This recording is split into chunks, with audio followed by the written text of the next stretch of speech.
Welcome everyone, I'm Shay with Curate Soul and I am here to offer our April bhavana. So this is coming to you a little later in the month than typical, and so thank you for your patience if you've been waiting on this.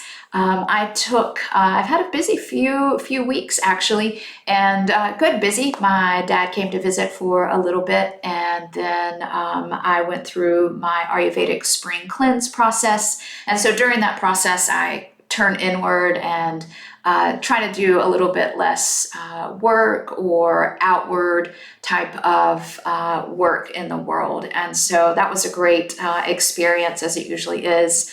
Lots learned, and certainly I feel like I'm emerging into spring, feeling ready, energized. And so thank you again if you've been waiting on this.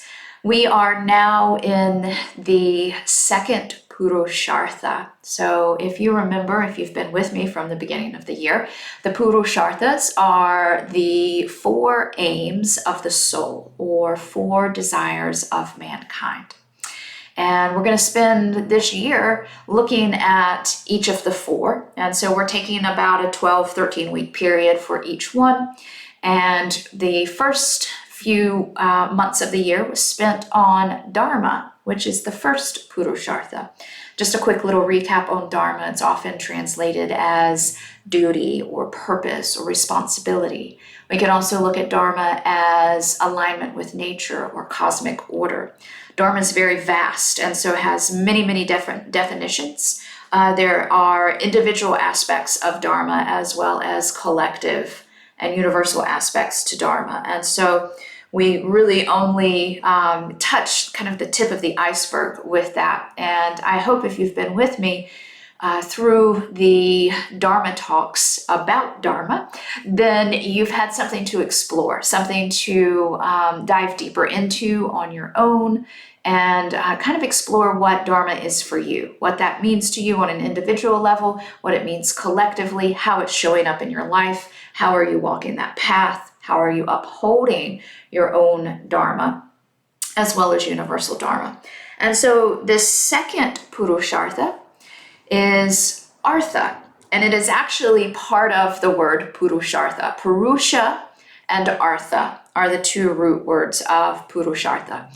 And purusha meaning soul, and artha is often translated as means of life, sense, goal, purpose. It has a very vast meaning, just like dharma. And where I mentioned in our dharma segment that often dharma is seen to direct the other three puruṣārtha, some schools of thought feel that artha directs all of the other three puruṣārthas. And so as we begin to explore artha, its different translations, different applications on an individual level as well as a collective level, I'll kind of leave that up to you to decide if you feel like dharma or artha will direct the others. I won't go too much into the others right now. We're just not really exploring those, but I will say that kama, which is pleasure, and then moksha, which is liberation, are the other two. And so maybe hold on to this and revisit this as we move through the next couple puruṣārthas later in the year. So once again, just to kind of translate or offer several translations of artha, means, sense, goal, purpose, wealth, and that's all levels of wealth. It can be monetary, it can be tangible or intangible. It can be the wealth of a support system around us. And so when we're looking at artha, remember that these are intangible as well as tangible things, material as well as immaterial, all levels of how we are able to support ourselves. One of the summaries, I'm going to offer several summaries of artha. So one of them is everything in one's environment that allows one to live. So food, shelter, once again, a support system, whether it's family, community, loved ones, community help, community resources, whatever that may be. If we are on more simpler terms, let's look at yoga asana, If we're practicing yoga, what are the tools and resources that we need to do that? Possibly a yoga mat, possibly props like blocks or bolsters or straps or chairs or pillows. That is all artha. We can almost say that anything at one point or another is artha. And that idea of what we need to support us will change throughout our lives as we enter into different periods and need different things, or we're at different stages in our life. Artha will be different for each of us. There will also be periods of our life where artha kind of is the leading puruṣārtha at that moment, whereas other times dharma or pleasure, that kama or moksha, liberation, will kind of be at the forefront of our pursuit or our desires. Another summary that we can look at artha is the activities and resources that enable one to be in a state one wants to be in. So I'll say that again, the activities and resources that enable one to be in a state one wants to be in. So we have a very interesting word there, wants to be in. So that's that desire that we have. What are the resources? What are the systems that we need, the tools that we need to be in a state we want to be in? Are those accessible to us? Do we come by those resources easy, or does it take a lot of work? Do we have to fight for those resources? And so there's lots of layers here. We can really dive deep and look at these once again on an individual as well as a collective level. And so when we begin to look at artha, some of the individual aspects of artha can be, once again, wealth, our career, or however we're making a living, financial security, and economic prosperity. Those are also often considered artha. But once again, we have to look at also the things that may not be connected to monetary wealth or material items. So the wealth of happiness, our home, our living environment, nourishment, how we're supported emotionally, mentally, physically. What are we doing to support those aspects, those ideas of wealth that aren't related to money? That artha, that support system, and those means. So when we look at artha, we often, let me step back a little bit. So when we look at artha, it's not separate from the other three puruṣārthas, the other three desires. And so this is wrapped up in pleasure, in liberation, as well as our purpose and responsibility here. So the pursuit of activities and means necessary for a joyous and pleasurable life is artha, as long as we are upholding our dharma. We're not violating our dharma with worldly success.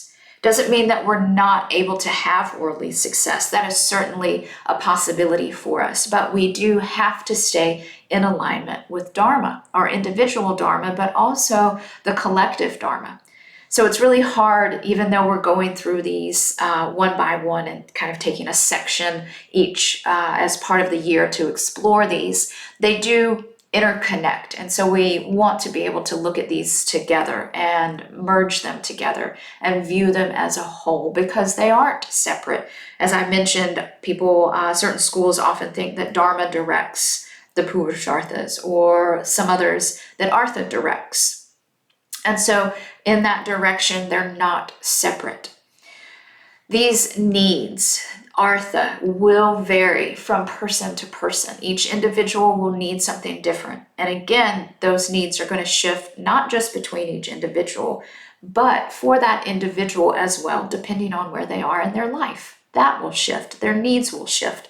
The things that I needed as I was a preteen and a teenager, very different from the things that I need now as a 40-year-old woman that runs two separate businesses. And so same goes for you and anybody else out there. Depending on where you are in your life, you're going to need different things than you needed 20 years ago, or that you're going to need 20 years from now. And so recognizing what those tools are, where that wealth comes from, where that support and nourishment is in your life that allows you to lead the life that you want to lead, to be in a state that you want to be in. Once again, these are the most basic material resources to anything that's maybe along our spiritual path, the intangible aspects. I want to now kind of move into another idea that I would like to explore as we consider artha and what artha is to us on an individual as well as a collective level. These means, the support, especially the idea of wealth, because my experience, I'll just speak for myself, but you may have a similar experience, is that for those of us on a spiritual path, many lineages, many schools, many philosophies tend to share the idea that material wealth, material possessions can hinder the progress on our spiritual journey, that there's kind of an inherent negative aspect to money, to wealth, to success. So I want to bring in this idea of tantra. This is a word you may be familiar with. And when I speak of tantra, it's not the neo-tantra that has to do with physical pleasure, though it can. And when I say physical pleasure, physical sexual pleasure, prolonged orgasm, things like that, that is not the tantra that I am speaking of. I am speaking of the tantra when we break down the word into its root, tan, meaning to expand or to stretch, and tra, that which protects. So tantra is that which allows us to safely expand or grow beyond limitations. All of us, no matter where we come from, what our upbringing may be, where we are in our life, experience limitations, some more so than others. Those limitations can be limitations that are our own perception, our own conditioning. It may be limitations of finances, our beliefs, our energetic state, as well as social and cultural limitations. So the ones that aren't necessarily self-imposed limitations, but limitations imposed by the world around us, knowingly and unknowingly. So tools, techniques, anything that we are doing to move past these limitations can be considered tantric. They're helping us to expand as well as to support us, move past those limitations. So so Tantra acknowledges and incorporates the material and the spiritual together. So the material and the spiritual is a concept of the universe. Our existence as human beings is inseparable from the material world. So that's saying that there's no desire that is inherently good or bad. It's how we use that desire. It's the importance that we may place on that and the actions, the karmas that we take to fulfill that desire. So again, our existence as human beings is inseparable from the material world. And Tantra acknowledges and incorporates the material and the spiritual into its concept of the universe. We can't separate ourselves from it. The material is here to support us. It's here actually to put us more in touch with our spiritual life and our spiritual path. And so one of the other definitions of Tantra means to weave. In Yoga Asana, we can look at this as weaving together our breath and movement, weaving together our practice on our mat to our life off of our mat, weaving together movement and then stillness. And then we can learn to weave together our experience with the material world and the path of our spiritual journey. How do we weave those together? What are the tools that we have? many of these summaries or definitions that I'm offering, I just want to give credit to Rod Stryker's book, The Four Desires. It's a beautiful, beautiful book about the puruṣārtha. And so I'm taking a lot of these summaries from him because they seem very accessible and very easy to relate to. He speaks of his teacher defining tantra as the way to discover the infinite potential of our body, the power of our mind, and the beauty of our soul. And so again, moving past those limitations, self-imposed or imposed by the world around us, whether we are aware of it or not. What are those limitations that we're coming up against? So we're offered these philosophies and techniques that allow us to weave the richness of our spiritual experience and the fabric of our everyday life. Tantric philosophy sees the world and everything in it as divine, a manifestation of the divine. So it is here to lead us on and guide us on our spiritual path, while at the same time as we pursue artha, we are also upholding our dharma, our responsibility to ourselves and to each other, the collective around us. So just a little self-inquiry that you may want to explore. How do we skillfully use the material in a way that allows us and others to live a joyous and pleasurable life that upholds our responsibility? So if you feel drawn to journal about that, I certainly encourage you to explore that idea, whether it's in pen to paper in a journal, or if it's painting, coloring, doodling, or just sitting in contemplation, meditation. And then lastly, what I would like to speak to is our goddess that is inspiring this kind of segment of artha for these next 12 weeks. Last time for Dharma, I spoke of goddess Durga, and a form of Durga is Lakṣmī. So that is the goddess that is guiding this particular energy, and she's often seen as the goddess of abundance and good fortune. She is one that gives wisdom and inspiration, insight, and the skill of speech. So artha can actually be speech. It allows us and supports us to speak our truth. It is a tool to speak our truth, to say yes when we feel that heart's desire, to say no when we know something's not for us. Lakṣmī is the skill of success, worldly as well as spiritual. So again, that tantra, that weaving of the two together. She harbors the quality of love, harmony, and kindness. Everything that we need for a beautiful inner and outer life. Subtly speaking, Lakṣmī is the water of life. She is related to ojas, a word you may have heard before, especially during our Ayurvedic segment on Dharma a few weeks ago. And we'll come back to ojas and Lakṣmī and artha as we move into an Ayurvedic segment in a few weeks. So again, she is that water of life element. She is that soma, that nectar of immortality. So Lakṣmī reminds us of the cycles of giving and receiving.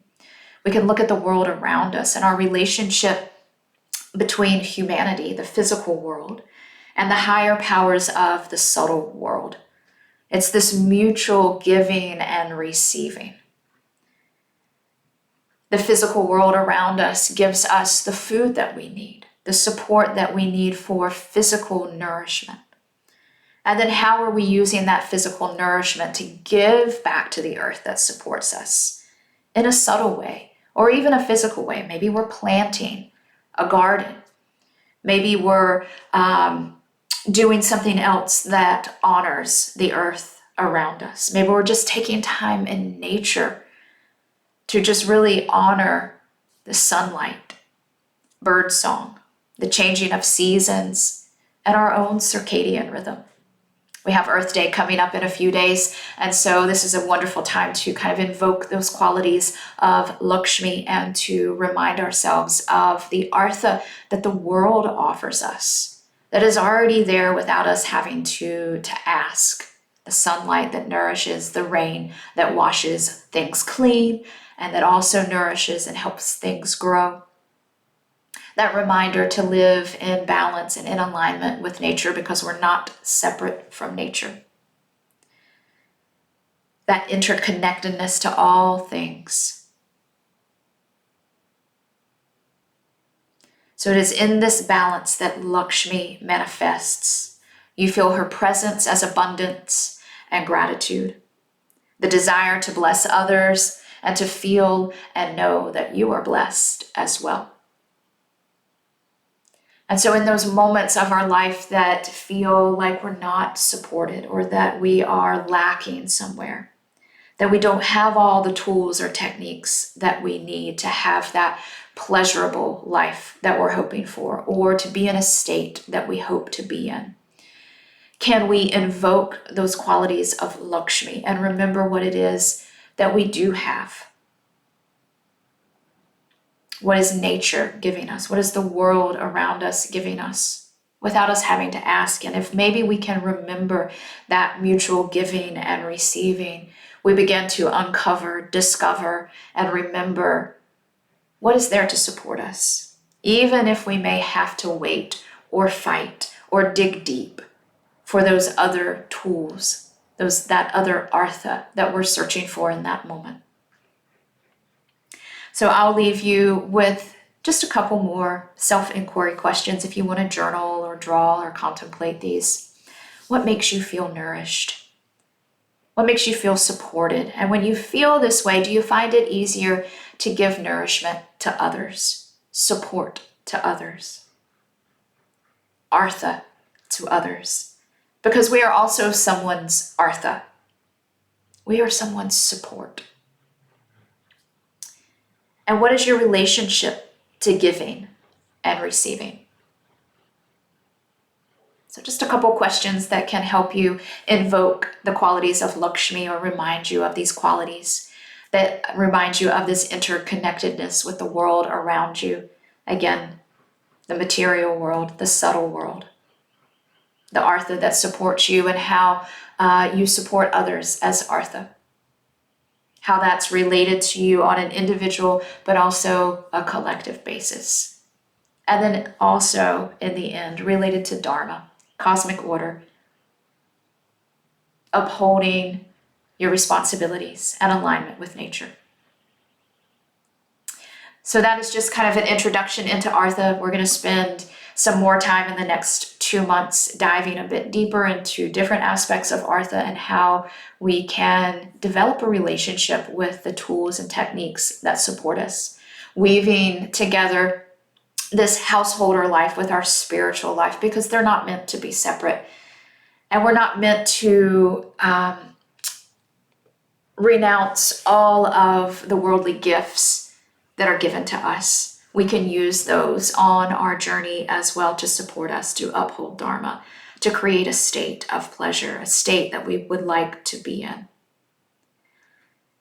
Moving forward, not much happening as far as workshops over the summer. Things are a little slower here, so I'm taking some time to enjoy that, to dive into my own personal practice, and then I will start planning some things for autumn.